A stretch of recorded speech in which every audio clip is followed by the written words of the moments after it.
اور وہ بھی 31 دسمبر کو ہی کیک. افسوس ہوتا ہے کہ 31 دسمبر کو میں راستے سے جا رہا تھا, کیا دیکھتا ہوں کہ ہر جگہ پر کیک رکھا ہوا ہے. میں پریشان, پچھلے سال یہ کیفیت نہیں تھی کیک کھانے کی. ہم سمجھتے تھے کہ حلیم, رمضان آیا تو حلیم, مگر یہ نئی کیفیت پیدا ہوئی. کیک کھا رہے آپ لوگ, اتنا مزے کا دکھ رہا کیک, اور وہ بھی 31 دسمبر کو ہی کیک. کبھی لکھ گئے سال میں کبھی 1-2 مرتبہ اپنی اماں کو, لو اماں کیک لے کے آ, اب تو اور میں بیٹھ کے کھائیں گے. کبھی اپنی بیوی کو لے جا کے دیے, چلو اپن کیک کھائیں گے. 31 دسمبر کو ہی کیک کئی کو یاد آیا بھائی. کہاں کا کیک, کدھر کا کیک, وہ کیک سے ہمارے کو کیا کرنا ہے؟ کیک کو کک مارو. 31 دسمبر کو ہی پورے, میں ایک جگہ رکا, میں ہوٹل والے کو بولا, ملا بھائی ماجرا کیا ہے بتائیے. بیچارے شرماتے ہوئے آ کے بولے, کیا کرنا صاحب, آج کل تو سب کھا رہے ہیں اس لیے ہم بھی رکھے. کاروبار صحیح ہے, کاروبار ان کا ہو جاتا, ان کی غلطی نہیں ہے.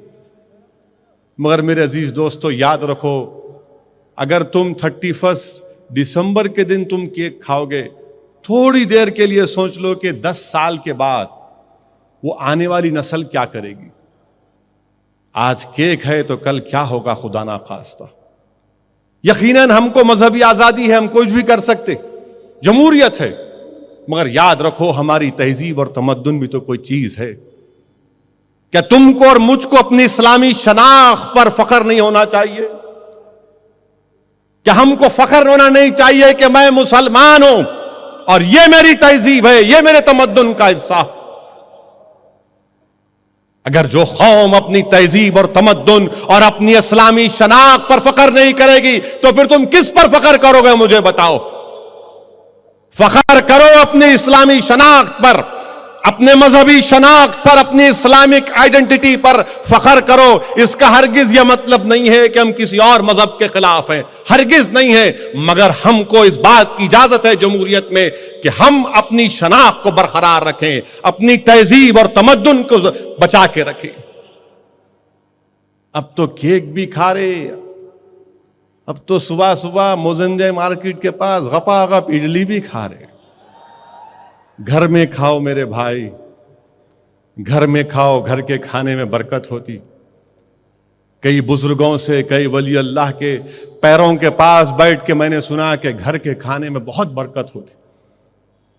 ایک انڈا ہوتا ہے گھر کا, اس میں برکت ہوتی. اپنا پیسہ گھر میں استعمال کرو, کیوں ادھر ادھر دیتے. تو انشاءاللہ تعالی امید کرتا ہوں کہ آئندہ سال ایٹ لیسٹ 30% تو کیک کم ہوگا نا. دیکھیں گے انشاءاللہ, تو بول رہے اللہ کرے کہ 30% کیک کم ہو, اور اس کا ثبوت یہ ہوگا کہ ہوٹل والے بولیں گے انہوں بولے تھے دارالسلام میں نقصان ہوا ہمارے کو. نقصان نہیں کرنا ہے, مگر اپنا نقصان مت کرو کسی کا فائدہ کرنے کے لیے.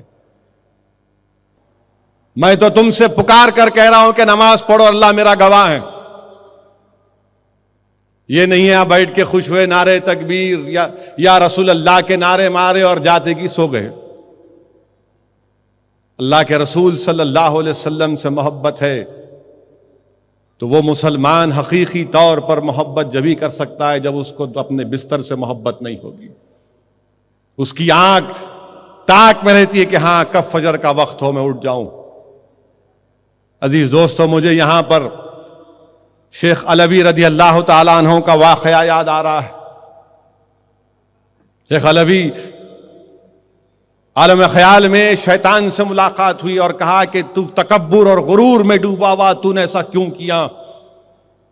تو شیطان نے کہا, اے شیخ, تمہارے پاس تو تمہارے انسانوں میں مجھ سے بڑھ کر متکبر اور تکبر کرنے والے ہیں.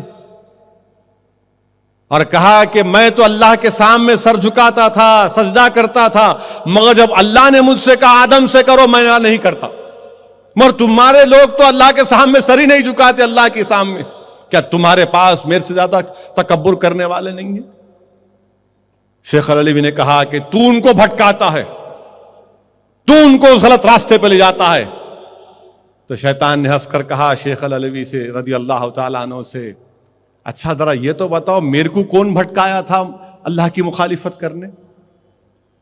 شیخ العلوی نے فوراً کہا کہ اللہ تجھے اور بدصورت بنا دے اور اللہ مجھے تجھ سے میری حفاظت فرمائے۔ یہ اولیاء اللہ ولی اللہ کا تقویٰ تھا اللہ سے کہ وہ لوگ پکار پکار کر کہتے کہ یا اللہ ہم تیرے جلال سے تیری رحم کی بھیک مانگتے۔ نوجوانوں یاد رکھو، اللہ کے جلال سے اس کے رحم کی بھیک مانگو، کیونکہ اسد الدین اویسی نے ایک ولی اللہ کے قدموں پر بیٹھ کر ان کی زبان مبارک سے اس بات کو سنا۔ وہ کہہ رہے تھے کہ اللہ کے جلال سے اس کی رحم کی بھیک مانگو۔ مفتی خلیل احمد صاحب نے اپنی تقریر میں اس حدیث شریف کا ذکر کیا کہ اللہ کے رسول صلی اللہ علیہ وسلم نماز پڑھا رہے ہیں اور آقا کے کانوں تک ایک بچے کی رونے کی آواز آ رہی ہے۔ رسول اللہ صلی اللہ علیہ وسلم نے نماز کو جلد ختم کر دیا۔ صحابہ کرام نے پوچھا ہے رسول اللہ صلی اللہ علیہ وسلم آپ نے ایسا پہلے کبھی نہیں کیا؟ تو اللہ کے رسول صلی اللہ علیہ وسلم نے فرمایا کہ بچے کی رونے کی آواز آ رہی تھی، میں جلدی نماز اس لیے ختم کیا کہ اس کی ماں بھی جماعت میں تاکہ جلدی جا کر اپنے بچے کو اٹھا لے۔ یہ رحمت للعالمین۔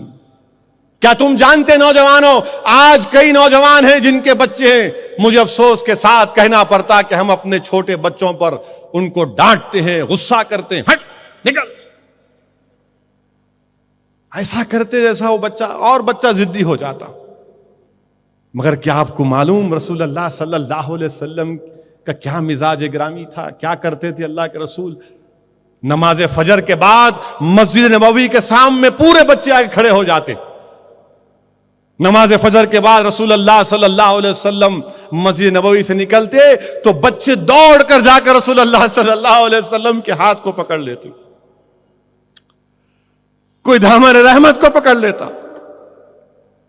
اور رسول اللہ صلی اللہ علیہ وسلم سے لپٹ جاتے۔ اللہ کے رسول صلی اللہ علیہ وسلم ان پر غصہ نہیں کرتے۔ آپ کو معلوم کہ حدیث میں آیا کہ فجر کی نماز کے بعد معصوم بچے برتنوں میں پانی لے کر ٹھہرتے مسجد نبوی کے سامنے اور رسول اللہ صلی اللہ علیہ وسلم آ کر اپنا دست مبارک اس میں ڈالتے ان پانی کے برتنوں میں اور بچے خوش ہو جاتے۔ کیا تم کو معلوم کہ رسول اللہ صلی اللہ علیہ وسلم بچوں سے کہتے کہ سب ایک لائن میں کھڑے ہو جاؤ اور جو پہلے آ کر ریس جیتے گا مجھے چھیے گا میں اس کو انعام دوں گا؟ تو بچے آ کر رسول اللہ صلی اللہ علیہ وسلم پر چھاتی سے لگ جاتے، کوئی سینے پر گر جاتا۔ یہ رسول اللہ صلی اللہ علیہ وسلم اپنے بچوں کے لیے رحمت ہے کہ صاحبزادے حضرت ابراہیم رضی اللہ تعالیٰ عنہ کہ جب آخری وقت تھا اللہ کے رسول صلی اللہ علیہ وسلم کی آنکھ میں آنسو آ گئے۔ صحابہ کرام نے پوچھا یا رسول اللہ آپ کو آنکھ میں آنسو آ گئے؟ تو اللہ کے رسول صلی اللہ علیہ وسلم نے فرمایا کہ ہاں یہ رحمت ہے اللہ کی، میرے آنکھ میں آنسو ہے، میرا دل غمگین ہے، مگر میں اللہ کے فیصلے سے راضی ہوں۔ رسول اللہ صلی اللہ علیہ وسلم بچوں کے لیے رحمت۔ کیا تم کو معلوم کیا رسول اللہ صلی اللہ علیہ وسلم دنیا کے لیے رحمت جب ہم کہتے ہیں کیا ہے وہ؟ پہلے یہ تھا کہ اگر کسی کے کپڑے پر پیشاب گر جاتا تو اس کپڑے کو کاٹ دیتے، اگر کسی سے گناہ ہوتا تو اس کو جان دے دینا پڑتا، اگر کسی کا قتل ہوتا تو خون کے بدلے پیسوں کے اس کو ہی مار دیتے تھے۔ زکوٰۃ کا کیا حصہ تھا؟ چوتھائی حصہ تھا۔ رسول اللہ صلی اللہ علیہ وسلم کی آمد کے بعد کہا گیا کہ جس کپڑے کے حصے پر پیشاب کا قطرہ گرا اس کو دھو صاف کرو۔ زکوٰۃ کا حصہ کہا گیا کہ 40واں حصہ۔ عزیز دوستو، یہ رسول اللہ صلی اللہ علیہ وسلم کی رحمت۔ کون کون سے واقعات ہیں مگر تم کو فکر نہیں ہے نوجوانوں، تم کو ٹی وی دیکھنا ہے، واہیات گانے سننا ہے، کیا کیا کرنا ہے۔ اگر تم کوئی کتاب اٹھا کر سیرت النبی کا پڑھتے تو یقیناً یہ تمام کی تمام باتیں آپ کو معلوم ہو جاتی۔ اسد الدین اویسی ان باتوں کو بتا کر کوئی غرور تکبر کا مظاہر ہرگز نہیں کر رہا ہوں میں، میں بھی سیکھا ہوں علماؤں کے پیروں کے پاس بیٹھ کر، وقت کے ولی اللہ کی صحبتوں میں بیٹھ کر سنا ہوں اور عمل کرنے کی کوشش کر رہا ہوں، اللہ سے دعا کر رہا ہوں کہ اللہ مجھے توفیق دے عمل کرنے کی۔ رسول اللہ صلی اللہ علیہ وسلم بچوں کے لیے رحمت، عورتوں کے لیے رحمت، رسول اللہ صلی اللہ علیہ وسلم۔ عزیزان ملت اسلامیہ، یہ ان چیزوں پر آپ کو اور ہم کو بے حد غور کرنے کی ضرورت ہے کہ وما ارسلناک الا رحمۃ للعالمین، کہ اللہ کے رسول صلی اللہ علیہ وسلم ساری کائنات کے لیے رحمت بنائے گئے۔ ہر چیز کے لیے، اونٹنی آتی ہے راستے میں بیٹھ جاتی، رسول اللہ صلی اللہ علیہ وسلم اس سے سن رہے ہیں گفتگو اس کی، اور پھر اٹھ کر پوچھتے ہیں کون ہے اس کا مالک؟ تو مالک کھڑا ہو کر کہتا ہے کہ ہاں یہ ہمارے ایک باغ میں پانی نکالتی تھی، ہم اس کا دودھ بھی لیتے تھے، اب جب یہ ضعیف ہو گئی تو ہم اس کو ذبح کر کے اس کا گوشت کھانا چاہتے، جب سے یہ اونٹنی باغی ہو گئی۔ اللہ کے رسول صلی اللہ علیہ وسلم نے کہا کہ کیا میں خرید لوں تم سے؟ اس مالک نے کہا رسول اللہ ہدیہ ہے آپ کے لیے۔ اللہ کے رسول صلی اللہ علیہ وسلم نے کہا کہ مجھے نہیں چاہیے، تم اس کا خیال رکھو۔ مجھے افسوس ہوتا ہے، غصہ آتا ہے کہ جب دنیا میرے آقا محمد مصطفیٰ صلی اللہ علیہ وسلم کے تعلق سے یہ ٹیررزم سے جوڑ دیتے ہیں، نعوذ باللہ من ذالک۔ ارے جو نبی ایک اونٹنی کے تعلق سے کہہ رہا ہے کہ دیکھو ضعیف ہو گئی تو دے دو، میں خرید لیتا ہوں، وہ نبی جس کے سفر میں ہے، چڑیاں ایک چڑیا آ کے سر پہ گھوم رہی ہے، رسول اللہ صلی اللہ علیہ وسلم صحابہ سے پوچھتے ہیں کس نے اس چڑی کے بچے کے انڈے اٹھائے، گھونسلے سے انڈے اٹھائے، رکھ دو لے جا کر، یہ چڑی مجھ سے شکایت کر رہی ہے۔ اے دنیا والو، ہم ٹیررزم سے ہمارا تعلق نہیں ہے۔ ہمارے نبی محمد مصطفیٰ صلی اللہ علیہ وسلم جب ایک اونٹنی کی جان کی قیمت کو جانتے ہیں، ایک چڑی کے بچے کی قیمت کو جانتے ہیں، تو انسان کی جان کی قیمت کو کیا نہیں جانتے؟ عزیزان ملت اسلامیہ، دنیا کو بتانا پڑے گا کہ محمد مصطفیٰ صلی اللہ علیہ وسلم کی تعلیمات پر چلنے سے ہی دنیا میں ٹیررزم کا خاتمہ ہو سکتا ہے۔ دنیا میں ٹیررزم کا خاتمہ آقا کی تعلیمات پر چلنے سے ہی ہو سکتا ہے انشاءاللہ تعالی۔ تو اور کوئی راستہ نہیں ہے، اور کوئی راستہ نہیں ہے۔ اسی لیے رسول اللہ صلی اللہ علیہ وسلم فرما رہے یتیموں پر رحم کرو۔ آقا دو عالم صلی اللہ علیہ وسلم، آپ کے والد نہیں تھے، ماں نہیں تھے، رسول اللہ صلی اللہ علیہ وسلم ارشاد فرما رہے کہ جب آپ اس دنیا میں آئے، حدیث شریف میں آیا رسول اللہ صلی اللہ علیہ وسلم نے فرمایا کہ سب سے بہترین گھر مسلمان کا کون ہے؟ جس میں یتیموں کے ساتھ اچھا برتاؤ کیا جاتا ہے۔ سب سے خراب گھر مسلمانوں کا کون ہے؟ جس میں یتیموں سے غلط برتاؤ کیا جاتا ہے۔ تو یاد رکھو، بڑے بڑے گھروں میں کوئی بیٹھے ہوئے ہیں اور کسی کا باپ نہیں ہے، اگر تم یتیموں کا خیال نہیں رکھ رہے تو یاد رکھو رسول اللہ صلی اللہ علیہ وسلم نے ارشاد فرما دیا کہ تمہارا منصب، تمہارا مقام، اس کی کوئی اہمیت نہیں ہے۔ تمہارا گھر اچھا گھر ہوگا جب یتیموں پر رحم کیا جائے گا۔